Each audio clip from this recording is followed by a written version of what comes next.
Close your eyes for a second. Feel the cool deck under your feet. Hear the hush before the starters beep.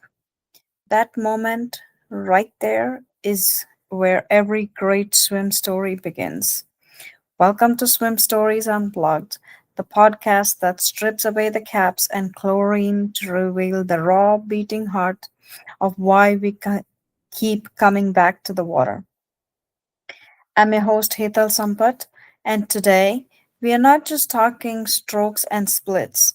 We're talking about a 7-year-old girl staring at the orcas in SeaWorld, whispering to her mom, I want to fly like that. Fast forward through ballet slippers, soccer cleats, 4 years of silence, and one global pandemic. And that same little girl, now all grown, screams at a scoreboard when the clock reads 105.90. Her name is Andzy Kudtzmaite. She's a master's butterflyer who refuses to let her age, surgery, or doubt clip her wings. From her Twinkie fueled puke fests to sub 105 dreams chased across 10 stubborn years, Anzy's story is a proof that the pool doesn't care how old you are, it only cares how brave you are. So pull the lane rope tight, take a deep breath, and let's dive into the deep end of resilience, joy, and sheer magic of believing I'm possible. This is Swim Stories Unplugged. Let's make waves.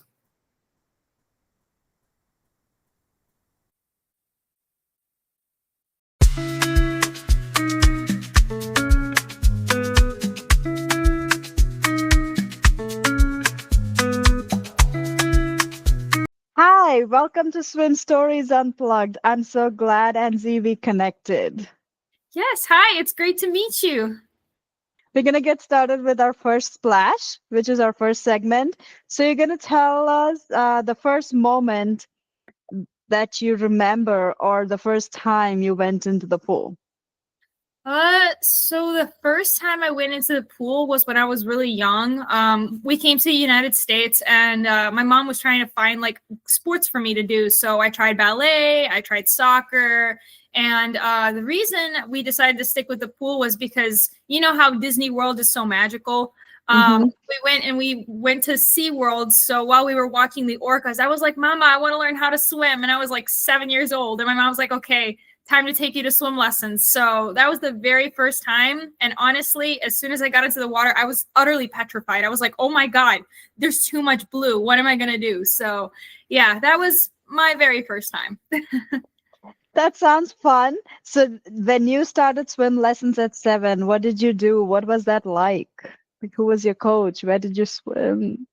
So we were swimming at like a local YMCA, and they were like these very generic swim lessons of just pretty much how to get you to float, how to get you to do flip turns, like once you advance. But in the beginning, it was very basic stuff of just like how to survive, like treading.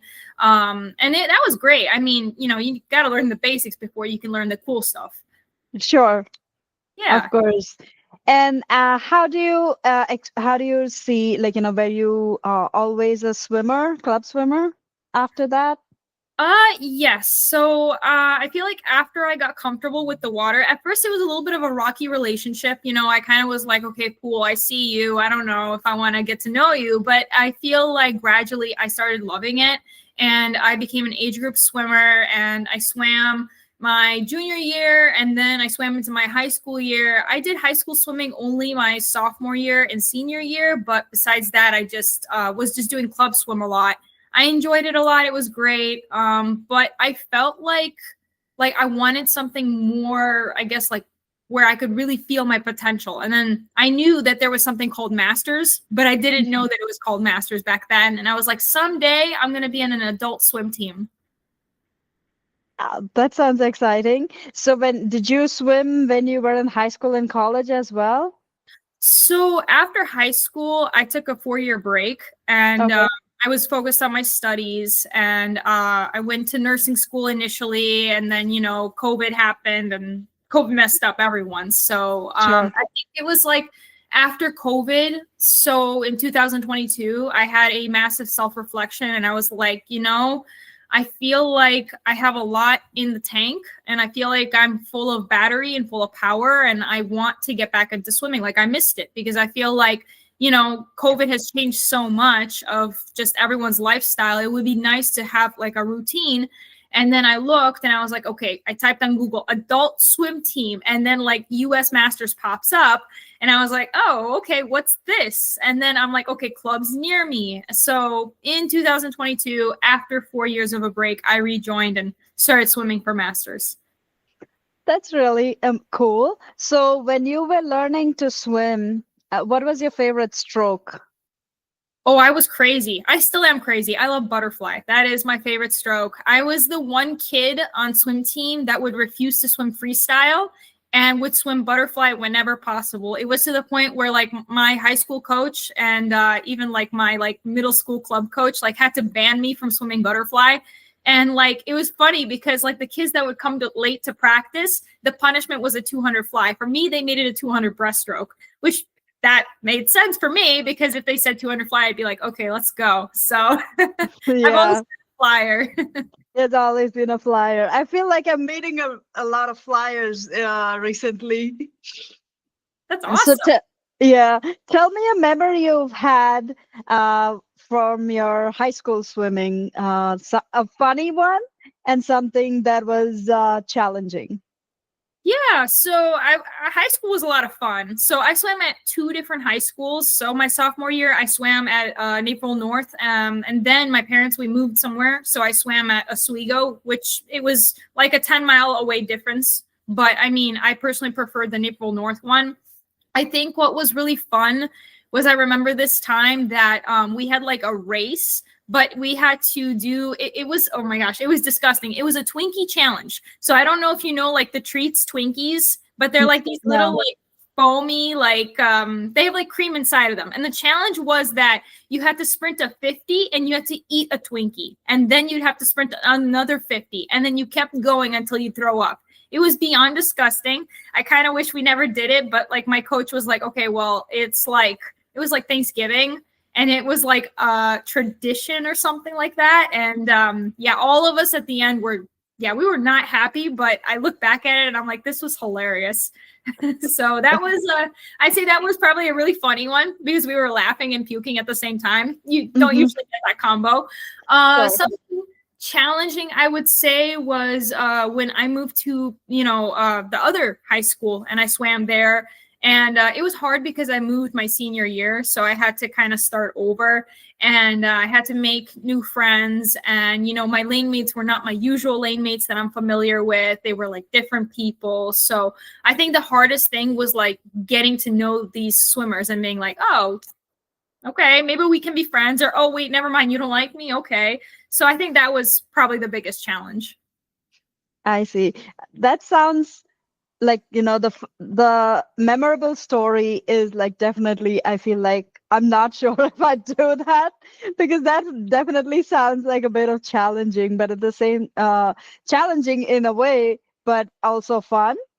And when you went through these challenges, did you happen to like how did you maneuver these challenges? I know, like, when you're moving in your senior year, like, it's hard enough to move high schools and like, making new friends and all of those things. But at the same time, switching the teams, how did all of that play out with your path in swimming?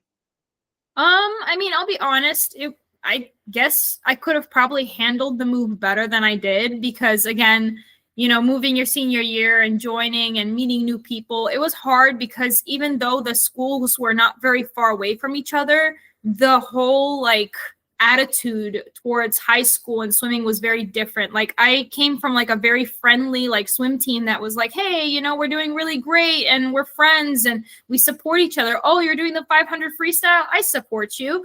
And then I transferred over to a high school where the coach was very focused on like the 1% swimmers. So like the top athletes. And if you were not a 1%er, then pretty much what they would do is they would give us like back-to-back practices that were very endurance based. So it was doing constantly like 6 500s in a row with like 5 seconds of break in between, and just pretty much running you to the ground. And I think that was really challenging. And I think that was when I discovered that I was like, hey, I'm feeling kind of burnt out. And I didn't finish that season the best that I wanted to, and I wasn't really happy with where I was, which also did make me realize that my journey with swimming was and is not over. So I would say that was my experience. Okay.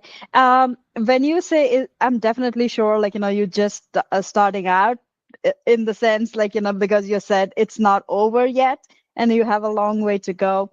So tell me about how you are, how that transition came from the 4 years when you took a break and you went into master swimming. Was that when you were not swimming, was that journey challenging? Did you see yourself differently? Definitely. Yes. Yes. I definitely saw myself differently. When I didn't have swimming in my life, I would occasionally go to the pool and just do a couple 25s and a couple 50s. And like, it was more so just like the cardio and exercise. I felt like I was missing out on something, like swimming with a team and having that, family that you can swim with that'll help you get faster. So I think that was a lot more challenging for me. I feel like schooling was harder because again, it's hard to not have that comfort of like exercising, and then like after that you have that dopamine release, and then you're sitting there and studying and everything just gets processed so much better by our brains. So that was definitely challenging, but I feel like the transition was when I was finally like, okay, COVID messed us up, I want to do swimming again. And I remember the very first day I walked into like the master swim team that I was swimming at the time. And I remember the coach being like, don't worry about it, you're swimming with all these other people. And I see these people that could be like my parents, like they're significantly older than me. And I'm like, oh yeah, I'm going to be fine. But these guys schooled me so good that I left that practice being like, wow, you could be in your 40s and 50s and you could swim that fast. I had no idea that was even possible. Like, wow. So after that, it kind of opened my eyes and made me realize that, you are your own biggest advocate, and that, anything is possible. Even the word impossible says I'm possible. So you could be 50, you could be 40 or 30 or 20. And you know what? If you have goals and you go for it, then chances are you're going to reach it. So, because I'm possible, not impossible. I've heard that before, and hearing it now is definitely making me more inspired. So thank you for reminding me of that. I am possible. How has your journey been with master swimming for the 3 years that you've been with the masters? It's definitely been amazing. I feel like I rediscovered swimming in a different light. I had no idea that by choosing to continue to swim when I'm older, that it would impact me in such a way. But I feel like the moment I joined Masters, I was just hooked. It was like the best experience ever. And like, I wanted more and more and more. And I would come to practices and I would do challenging things. And I think what is unique is that there aren't a lot of butterflyers. I mean, we do see butterflyers out there, but I think like the coaches like were noticing that like I would do butterfly instead of freestyle, because I would always boo freestyle. Like, no, freestyle's not fun. Butterfly's cool. And one of the coaches said like, hey, you have a really good fly. If you keep this up, you'll qualify for nationals. And I was like, oh, wow, nationals, like that sounds really serious. That sounds like no joke. And then I looked at the qualifying times and I was like, well, maybe I could do it. So I gave myself like a landmark, and I was like, okay, well, if I can qualify for these times, then, I will go to my very first nationals in San Antonio and compete. And from there on, I worked really hard. I showed up to the practices, had these older people beat me up. And then I slowly grew more and more into myself. I opened up my own social media page as well. And I wanted to open that page just to pretty much keep track of my journey. So I would do fun things.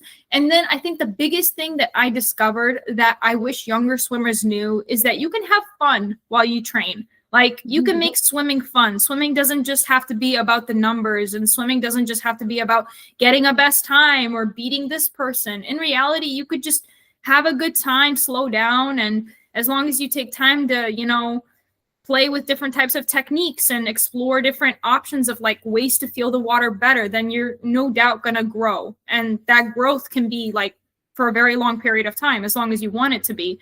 And I think that that's what master swimming helped me realize. So now I'm just always looking forward to ways of growing and getting better. Did you, and you said you made it to the nationals, right?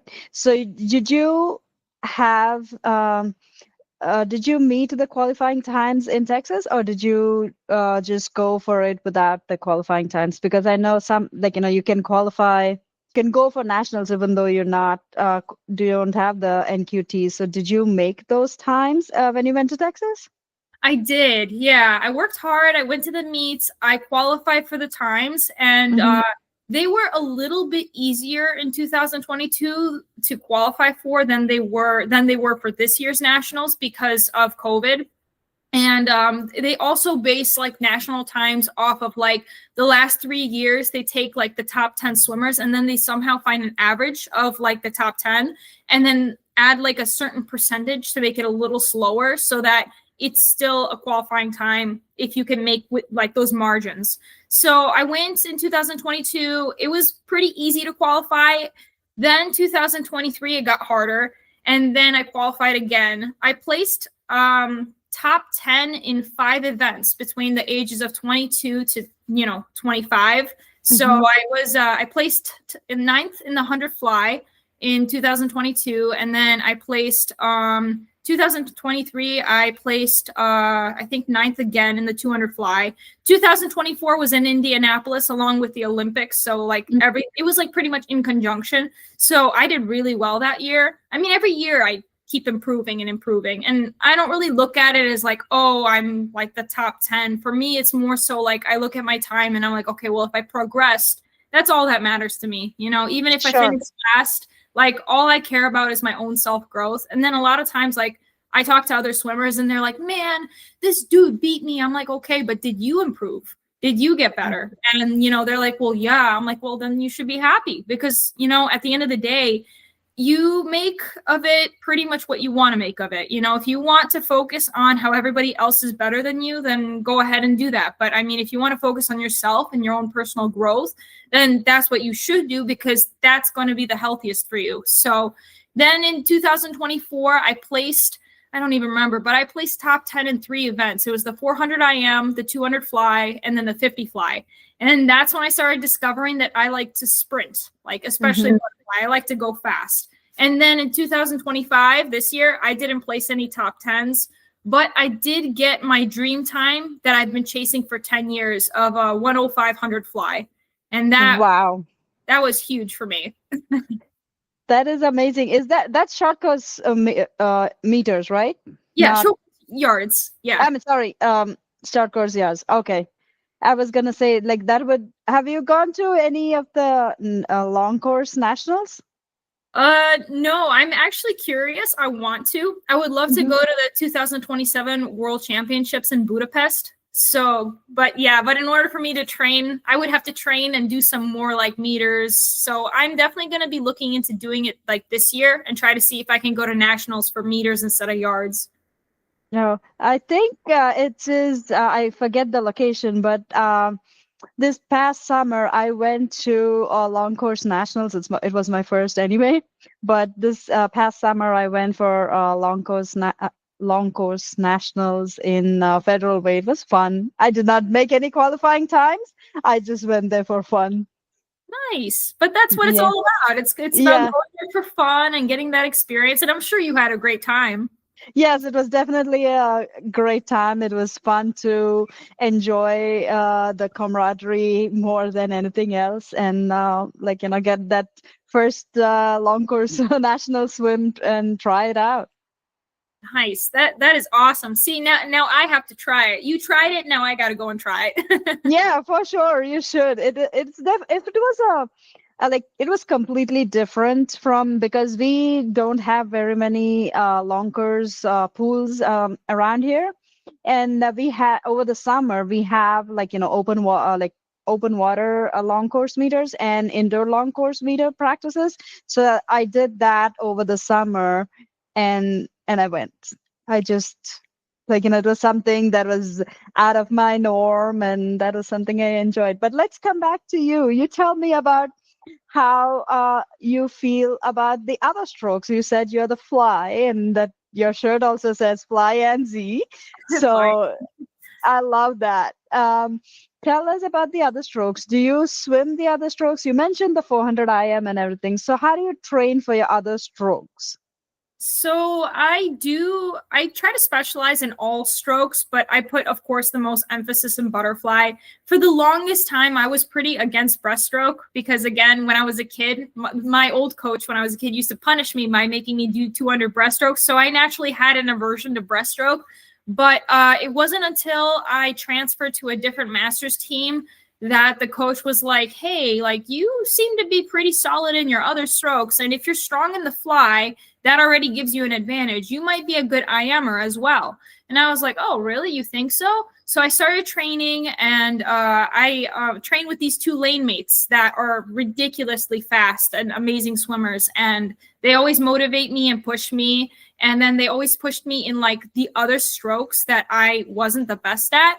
So we would do like endurance training with them. And then when I would train on my own, I would do more like technical training. So I would break down the strokes. I would do different types of drills, and I would just pretty much focus on feeling the water in like the best way. And my coach put a lot of emphasis on like my breaststroke too, because like when I used to swim breaststroke, I used to only pop my head up, and she was like, no, you need to like pop your whole chest up, and you need to focus on squeezing like your arms as if you're going to squeeze a pillow between your arms. And then that's how you get that high breaststroke. And I started focusing on that. And then my breaststroke improved. And I was like, wow, okay, so breaststroke's maybe not that bad. And then I train backstroke. I work a lot of underwaters. And I work a lot of underwaters for my freestyle. I don't breathe a lot for freestyle. So now I'm very focused on like hypoxic training. So like I'll put on like some mesh socks, a parachute, and every single Friday, like I'll do like crazy sets where I try to push myself underwater and see how far I can go and just build my tolerance, because you know that feeling when you're racing and you're coming towards the end and you feel your lungs are burning and you feel your legs are burning and you know that you're exhausted. My goal is to overcome that, because it's going to be there no matter what at the end of the race. But being able to find a way to adapt yourself, because one of the biggest things that I learned from last season and from the previous season is that pain is subjective. Pain is a subjective feeling. It is the way we perceive pain is very different than, maybe our friends or someone else. So being able to find a way to be like, okay, this hurts, but am I like in serious pain, or is this like, oh, I'm just really hard and I'm in pain? And being able to overcome that, I think that in itself is a huge accomplishment. It sure is. Just this morning we had a hypoxic set, so I was just smiling about that. And when you say you do train on your own, do you train like do techniques during those times, or is it just the drills that you mentioned? I do techniques too. The way, I guess, like if I was to label myself, I'm a very analytical swimmer and I'm very detailed oriented. So I will pick a very specific thing to fine tune. And I'll have practices like where sometimes I will work on endurance. Sometimes I'll work on drills. And then sometimes I'll just work on getting a feel of the water and just feeling like what it feels like to maybe swim this way. And then what if I switched up my technique? And I'm looking for very specific things, because swimming is such a detailed sport, and everything that you do, like your body and the way it moves through the water, needs to be the most mechanically efficient, because we are fighting through 800 times more resistance than we fight when we are on land. And because we have to fight this extra amount of resistance, we have to find a way to be the most efficient. And that means fine tuning the smallest things, because when you do that over and over, you're teaching your body to overcome that adversity, that limitation that it experiences. Yeah. I'm learning to get there. right now, so I definitely can relate to all of what you are saying. Uh, can you tell me your favorite memory of any of the meets that you went for? I will say my most favorite right now, because it always changes because I have fun with swimming.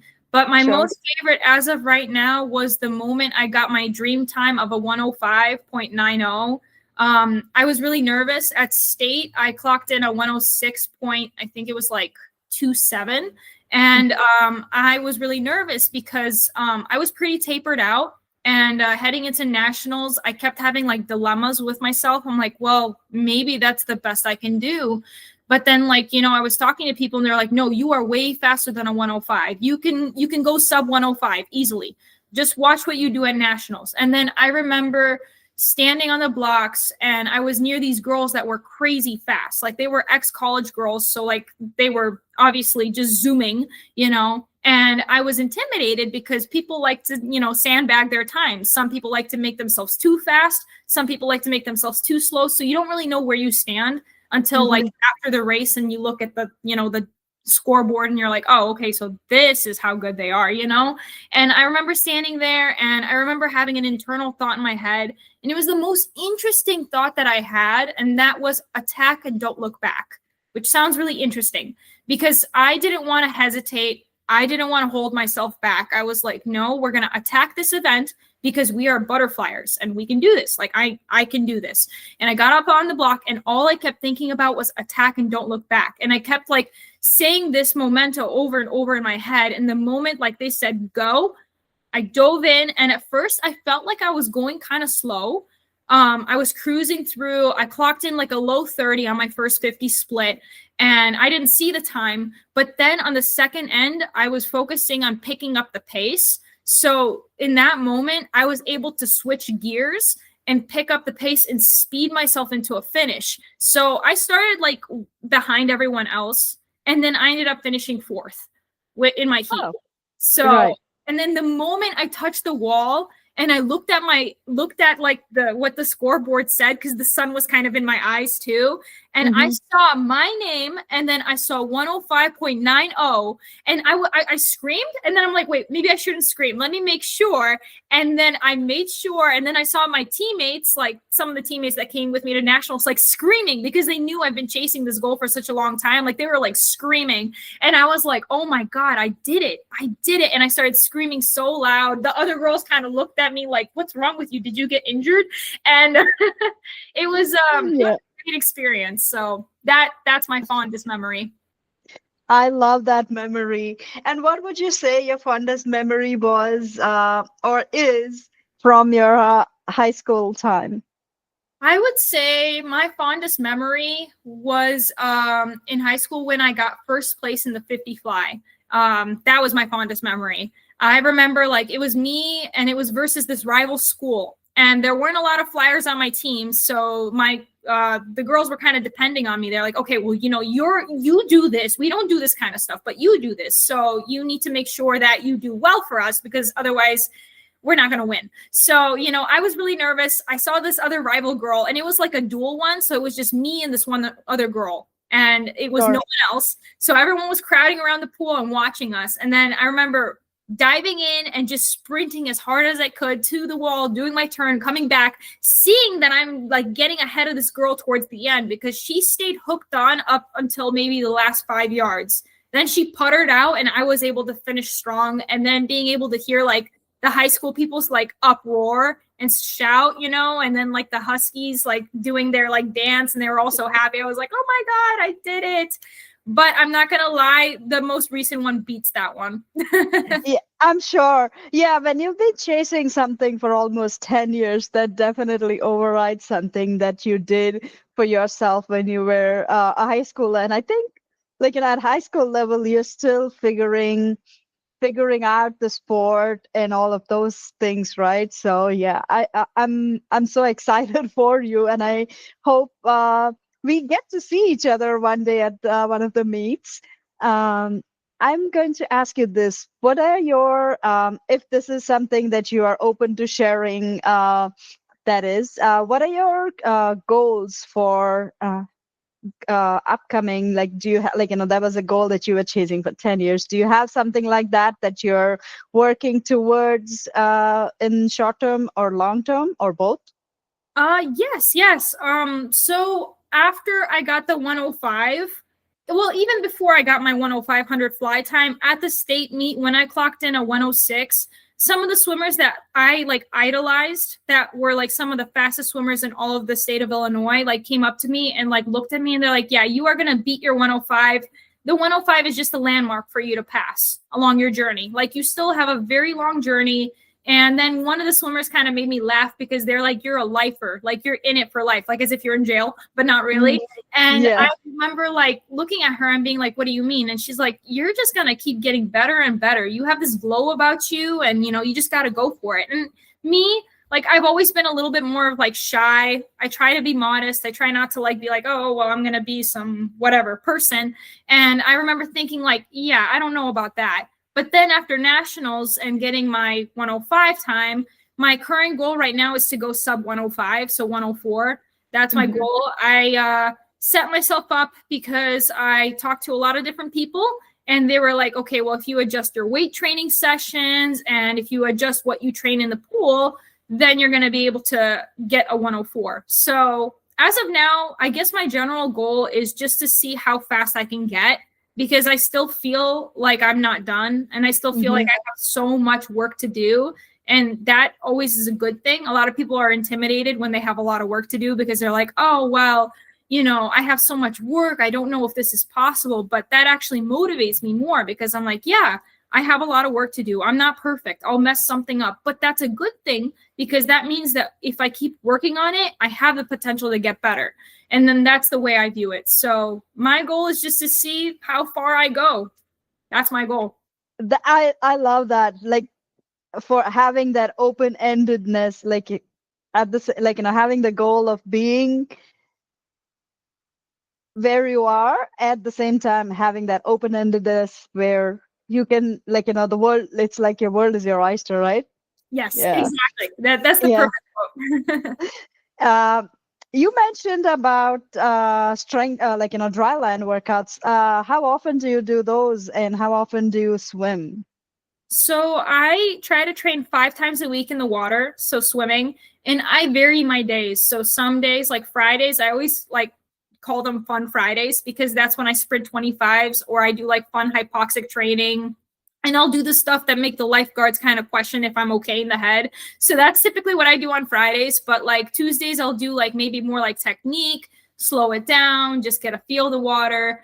Wednesdays and Saturdays and Sundays, I train with my team. And my coach is very endurance heavy.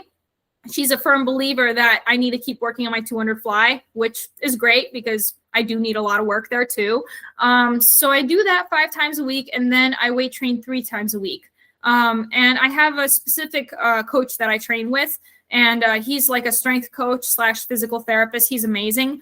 But pretty much like we talk about what my goals are in the beginning of the season. So like this year, my goal is to be a little more sprint heavy. So work a little bit more on sprinting and power. So with weight training, I'll do a variety of things. Sometimes I'll do like heavier things, like heavier sets, heavier reps. And then other times I'll do more like HIIT training. So I'll like mix a variety of like medicine ball slams or box jumps. And then other times I'll just be doing pull-ups because I love pull-ups. Oh, I'd love to, like, try pull-ups. I haven't tried pull-ups yet. I only have done what I forget what the term is. Are they The like, you just put you are hanging and you put your knees up. Oh, is it like an assisted pull-up machine where like you get on it and you can like change the weight?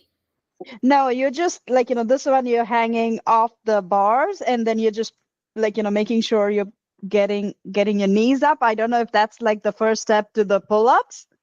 Oh, yeah, it is. Because what you're doing is you're pretty much stretching out your lats and you're stretching out your back. So you're helping yourself. So that's a great way to start. And then gradually, when you are more comfortable, if you have like an assisted pull-up machine, that's a great way to go into it and be like, okay, I'm gonna actually start doing physical pull-ups, because I do the assisted pull-ups. I mean, if I was to do pull-ups on my own, maybe I could do 3 or 4 at most, but then I would just be exhausted. So yeah, that's a great start though. Yeah, and thank you. What about nutrition for you? Do you watch that at all? Yes. So I am in a really unique position where about 3.5 years ago, I had to get my gallbladder and appendix removed. So as a result, I was swimming at the time, and I had to like kind of not swim for like 2 months because I had to get the surgery. And gallbladder really helps you, especially like if you eat like a more heavier fat kind of like diet, like if you have like a cheeseburger or something like that, your gallbladder is pretty much there to help you digest that, because it helps squeeze out the bile. And when the doctor looked at my gallbladder, I went through like a HIDA scale test. He was like, yeah, your gallbladder is only functioning at 23%. And if we don't get it removed, it's going to get to your pancreas and you can get diabetes. And I was like, oh, well, Wow. I don't want that. That'd be very bad. So there are 2 ways you can go when you get gallbladder surgery. You could either go back to normal and you can eat regular food, like you can eat fast food and you're fine, or you can change your diet, because some people just don't tolerate fat very well. They end up having to go and have a much more leaner, diet. I ended up having to go the leaner diet route. So the way I used to eat is very different than the way I eat now. Right now, I focus on a lot of carbs, but the type of carbs that I'm consuming have like fiber in them, like couscous, like the grain couscous. That is really great for your nutrition. I focus on not eating like any deep fried food. I don't go to McDonald's. Like I try to have a very clean diet. Sometimes, especially in the beginning, it's a little bit hard because you see your friends going to restaurants and getting whatever they want. And then you know that if you're going to eat the same thing, you're going to have to pay the consequences. So you're like, darn it, I can't do that. So it's definitely wasn't an easy adjustment, but I actually think it helped with my swimming even more, because by having a cleaner diet and focusing on like healthy carbs, whole fibers, fruits, your veggies, and then obviously like fat, because we need fat as humans. And being able to take like supplements like bile salt to help me digest something that's a little more heavier in fat, like that has helped me a lot. And in turn, because I have this cleaner diet, I can tell that my energy reserves in the water are much more efficient. So I don't putter out, because I have like a healthy source of fuel from these foods and nutrients that I'm consuming. Okay. That's making sense, because once you go through a health challenge and you are working yourself through different kind of a nutrition, it's amazing the different things that you figure out as you are training, and you figure out the things that are working for you. So I'm glad that your cleaner eating is working for you.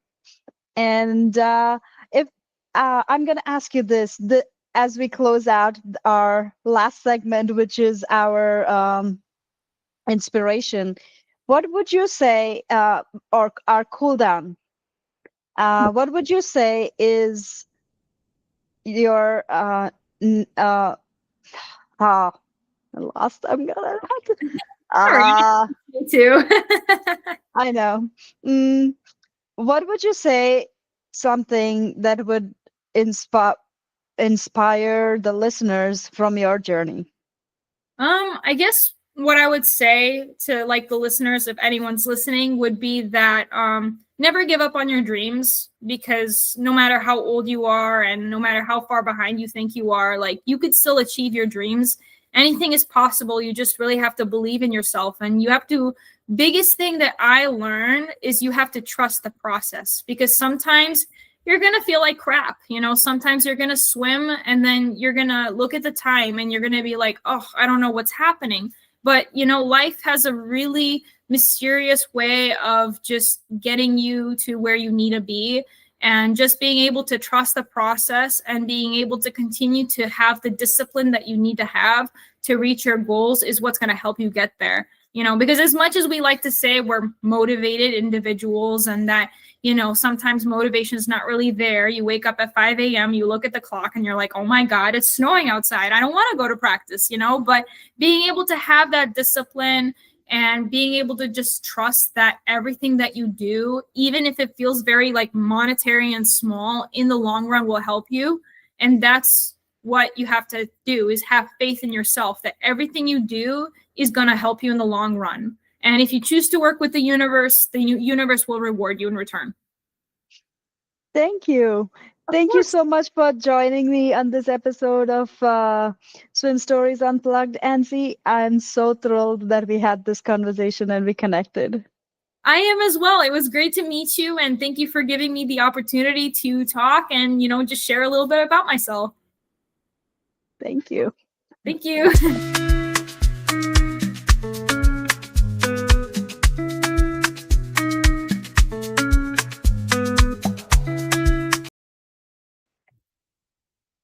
Andzy, I still have goosebumps. 10 years. 10 years of chasing 6/10 of a second that most people would round up and call good enough. But not you. You attacked the wall. You didn't look back. And when that scoreboard lit up 105.90, the whole pool heard a little girl from SeaWorld finally spread her wings. Listeners, if you're sitting on the couch and wondering in the water if the water still got room for your dreams, if you're 17 or 70, if you're coming off a break, a breakup, or a surgery, this is your permission slip. The lane is open, the clock doesn't judge, and the universe, it's been waiting for you to trust the process. So here's what I need you to do right now: hit that like button like it's the final touch at the wall. Share this episode with a teammate who needs to hear that pain is subjective, growth is not. Comment below. What's the one time you've been chasing for a decade? Tag your training partner via Chasers and subscribe, because the next voice you hear might be the one that pulls you out of the stands and back into the water. Andzy, thank you for reminding us that butterfly isn't just a stroke. It's a promise we make ourselves every time we refuse to settle. Until next time, keep the faith, keep the fire, and remember, the pool is ageless, the heart is timeless, and every single lap is a love letter. The kid who first believed they could fly and swim. This is Swim Stories Unplugged. See you between the flags.